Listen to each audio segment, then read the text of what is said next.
जी, welcome है आप सभी का आपके अपने यूट्यूब चैनल पे। 10 मिनट की ये क्लास होगी M2R5 के लिए जो बच्चे एग्ज़ाम देने जाएँगे, तो उनको इस वीडियो को देख के ज़रूर जाना है। M2R5 में सबसे ज़्यादा क्वेश्चन टैग से पूछे जाते हैं कि कौन-सा टैग किस लिए यूज़ होता है, ठीक है? और उसका एग्ज़ाम्पल देके ही पूछ लेता है कि कौन-सा टैग है। तो इसलिए ध्यान से देखिएगा। मेरा जैसा मानना है कि 10 से ज़्यादा क्वेश्चन तो आपके एग्ज़ाम में मिल ही जाएँगे यहाँ से। इस वीडियो से 10 प्लस क्वेश्चन का वादा करता हूँ कि 10 से ज़्यादा क्वेश्चन आपके एग्ज़ाम में घुमा-फिरा के पूछ लेगा, लेकिन पूछेगा ज़रूर, टैग्स पूछता है, ठीक है? तो टैग का यहाँ पे नाम दिया गया है और कौन-सा टैग है, वो ही दिया गया है, ठीक है? तो उसको देख लीजिएगा यहाँ पे। तो यहाँ पे सबसे पहला है ये एक्सक्लेमेशन मार्क है, इसका यूज़ क्या है एचटीएमएल में? तो कमेंट के लिए इसका यूज़ होता है, ठीक है? कमेंट के यहाँ पे नाम भी दिख रहा है आपको इधर, ठीक है? ये टैग है और ये इसका टैग का नाम है। तो यहाँ से आपका ये एक टैग हो गया, इसको लिख सकते हैं अपनी कॉपी में, या लिखना नहीं चाहते हैं तो इसकी पीडीएफ आपको मिल जाएगी व्हाट्सएप पे मेरे, फ्री में मिल जाएगी, वहाँ पे शेयर कर दूँगा आपको। टेलीग्राम में भी है बोल्ड के लिए, ठीक है? बोल्ड करना हो, मोटा करना हो टेक्स्ट को, तो उसके लिए हम बी टैग का यूज़ करते हैं बोल्ड करने के लिए, वर्ड को, टेक्स्ट को मोटा करने के लिए। उसके बाद है बिग। अब बिग टेक्स्ट यानी टेक्स्ट को बड़ा करने के लिए हम किसका यूज़ करते हैं? बिग टैग का यूज़ करते हैं। अब मोटा करना और बड़ा करने में फ़र्क है, ठीक है? यानी उसी जहाँ पर वो है उसको मोटा कर देना उसी जगह पर, और बड़ा करने का मतलब होता है उसका साइज़ बढ़ा देना।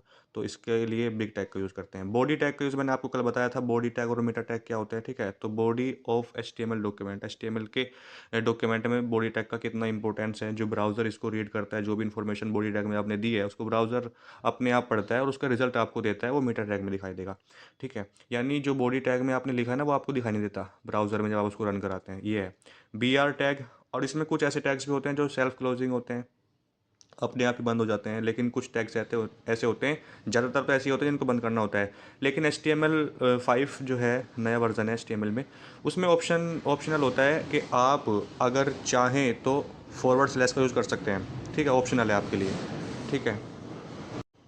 तो बी आर टैग का यूज़ लाइन ब्रेक के लिए होता है, ठीक है? बी आर टैग का यूज़ किस लिए होता है? लाइन ब्रेक के लिए होता है। बस पूछेगा कि लाइन ब्रेक के लिए किस टैग का यूज़ करते हैं, या ऐसे पूछ लेगा कि बी आर टैग का यूज़ क्या है। ऑप्शन में दे देगा लाइन ब्रेक, बाकी 3 ऑप्शन और दे देगा, तो उसमें आपको ये चूज़ करना होता है कि लाइन ब्रेक के लिए। सेंटर का जो सेंटर टैग है, इसका यूज़ सेंटर के लिए करते हैं। डी डी टैग जो होता है, डेफिनेशन डिस्क्रिप्शन ऑन, तो इसका पूछ सकता है आपसे, ये भी आपको याद रखना है। डी एल डेफिनेशन लिस्ट के लिए यूज़ होता है डी एल का।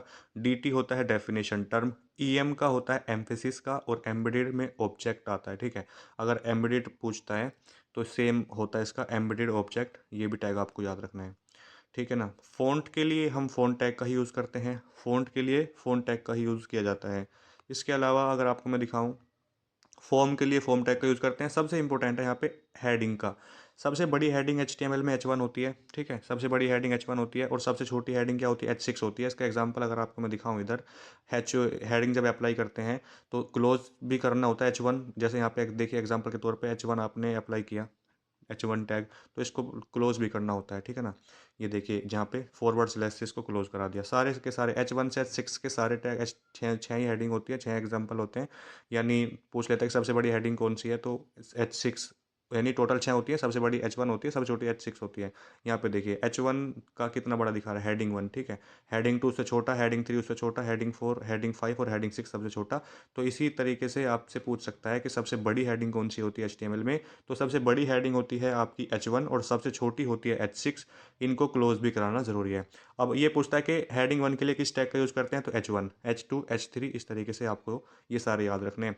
हेड टैग जो होता है, तो हेड तो ये सबसे ऊपर ही होता है यूज़, ठीक है? हेड ऑफ HTML डॉक्यूमेंट, तो इसमें आ जाएगा आपका हेड टैग, ठीक है? एचआर का हॉरिजॉन्टल रूल, और एचआर ये तो सेम ही है, हॉरिजॉन्टल रूल, ठीक है ना?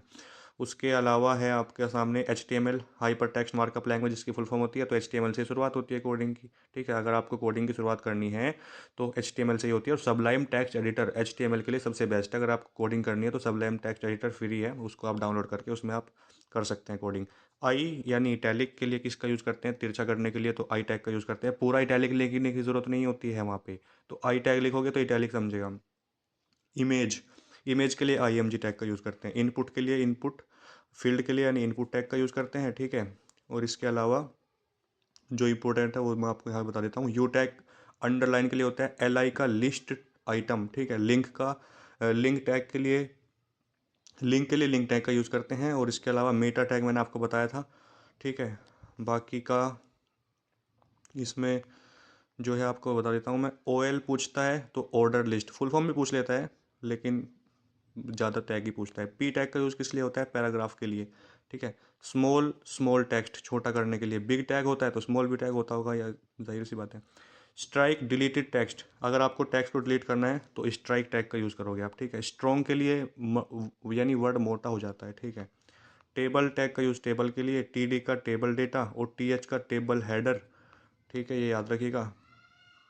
टाइटल डॉक्यूमेंट का जो टाइटल होता है उसके लिए किस डॉक्यूमेंट उसका यूज़ करते हैं टैग का, तो टाइटल टैग का यूज़ करते हैं।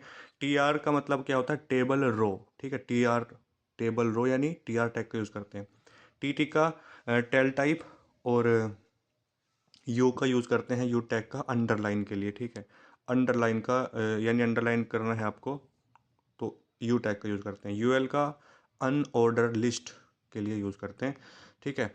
तो ये जो हैं इंपॉर्टेंट टैग हैं आपको मैंने जो बताए हैं, इसके वो आप लिख सकते हैं अपनी कॉपी में। PDF मेरे व्हाट्सएप पे मिलेगी। इसके अलावा कुछ अदर इन्फॉर्मेशन दे देता हूँ आपको मैं यहाँ पे। देखिए HTML की शुरुआत, HTML में कोडिंग की शुरुआत HTML टैग से होती है, तो HTML डॉक्यूमेंट की शुरुआत होगी HTML, ठीक है। रिवीजन भी हो जाएगा आपका। हेड टैग HTML डॉक्यूमेंट के हेड सेक्शन की शुरुआत होती है इससे, ठीक है। उसके अलावा यहाँ पे आप देखिए टाइटल टैग, वेब पेज का शीर्षक यानी जो टाइटल होता है, मेन टाइटल होता है, वो टाइटल टैग का यूज़ करते हैं। बॉडी HTML डॉक्यूमेंट की बॉडी सेक्शन की शुरुआत होती है। P टैग का यूज़ पैराग्राफ के लिए करते हैं, पैराग्राफ टैग। और H1 से H6 की 6 हेडिंग होती है, सबसे छोटी H1 और सबसे छोटी H6 होती है, और सबसे बड़ी H1 होती है। ये अभी आपको याद रखना है। कुछ फॉर्मेटिंग टैग है यहाँ पे, जैसे B है। अब फॉर्मेटिंग टैग में कौन से आते हैं? जो एडिटेबल होते हैं, ठीक है। अब इसमें B टैग आता है बोल्ड के लिए, ठीक है। I टैग इटैलिक के लिए आता है, और U टैग का यूज़ करते हैं अंडरलाइन के लिए। S टैग का यूज़ किस लिए करते हैं? Strike through tag. F font tag मैंने आपको बताया था अभी, फ़ॉन्ट के लिए फ़ॉन्ट टैग का यूज़ करते हैं, और स्पैन टैग होता है एक। उसके अलावा इमेज और मीडिया टैग में आपका IMG इमेज टैग है। वीडियो पूरा लिखना होता है, और ऑडियो भी पूरा लिखना होता है, ये 3 टैग होते हैं। लिंक और एंकर टैग में A टैग आएगा, अभी आपको बताया था मैंने एंकर, ठीक है ना। उसके अलावा लिंक टैग है यहाँ पर, ठीक है। लिस्ट और टेबल टैग में UL आता है आपका अनऑर्डर लिस्ट टैग, ठीक है। OL ऑर्डर लिस्ट टैग आता है। LI list item tag, table tag. TR जो मैं आपको बता चुका हूँ सारा। TD यानी टेबल डेटा टैग, ठीक है। फॉर्म टैग में फॉर्म टैग आता है आपका। इनपुट टैग आता है। टेक्स्ट एरिया, ठीक है। सिलेक्ट, और सिलेक्ट के बाद आपका आता है ऑप्शन टैग। स्क्रिप्ट और स्टाइल टैग में आपका आता है स्क्रिप्ट टैग और स्टाइल टैग, ये दो आते हैं इसमें, ठीक है। अब HTML में टैग्स मैंने आपको बताया 2 प्रकार के होते हैं बेसिकली। जो एक तो होता है क्लोजिंग टैग, और एक होता है सेल्फ क्लोजिंग टैग, जो अपने आप ही बंद हो जाते हैं। अब बंद करने वाले टैग कैसे होते हैं, क्या है? बंद करने वाले टैग वे टैग होते हैं जिन्हें एक शुरुआती टैग यानी ओपनिंग टैग और एक समापन टैग यानी फॉरवर्ड स्लैश के साथ उनको बंद करना होता है। और ठीक है, उदाहरण के लिए पी टैग लिया जैसे यहाँ पे, तो पी टैग की शुरुआत इस तरीके से होती है और इसको क्लोज करना होता है फॉरवर्ड स्लैश के साथ पी लिख के, ठीक है। ठीक है ना, तो इस तरीके से होता है। स्वयं बंद होने वाले टैग कौन कौन से होते हैं? देखिए, जो अपने आप ही सेल्फ क्लोजिंग टैग जो कहलाते हैं, जिन्हें केवल एक ही टैग के साथ लिखा जाता है, उन्हें समापन टैग की आवश्यकता नहीं होती है। उदाहरण के लिए IMG टैग लिया यहाँ पे, तो इसको क्लोज करने की जरूरत नहीं है। बाकी कुछ और टैग्स हैं जिनको सेल्फ क्लोजिंग टैग कहते हैं, या जिनको क्लोज करने की जरूरत नहीं होती है, जैसे BR टैग है आपका लाइन ब्रेक के लिए, HR हॉरिजॉन्टल रोल, इनपुट और लिंक। लेकिन याद रखिएगा, ध्यान रखने वाली बात यह है कि HTML5 में फॉरवर्ड स्लैश का यूज़ वैकल्पिक है, ऑप्शनल है, कर भी सकते हो, नहीं भी कोई इशू नहीं है। नहीं करोगे तो कुछ एरर नहीं आने वाली, ठीक है ना। तो ये जो होते हैं टैग्स एग्जाम में बहुत पूछे जाते हैं आपके, इसलिए मैंने इसकी अलग से वीडियो बनाई है ताकि बच्चा इसी वीडियो को देख के अपने सारे टैग्स तैयार कर सके, ठीक है। उम्मीद करता हूँ वीडियो अच्छी लगी, लाइक कर देना, शेयर कर देना, और चैनल को सब्सक्राइब नहीं किया तो प्लीज़ कर दीजिएगा। Thank you.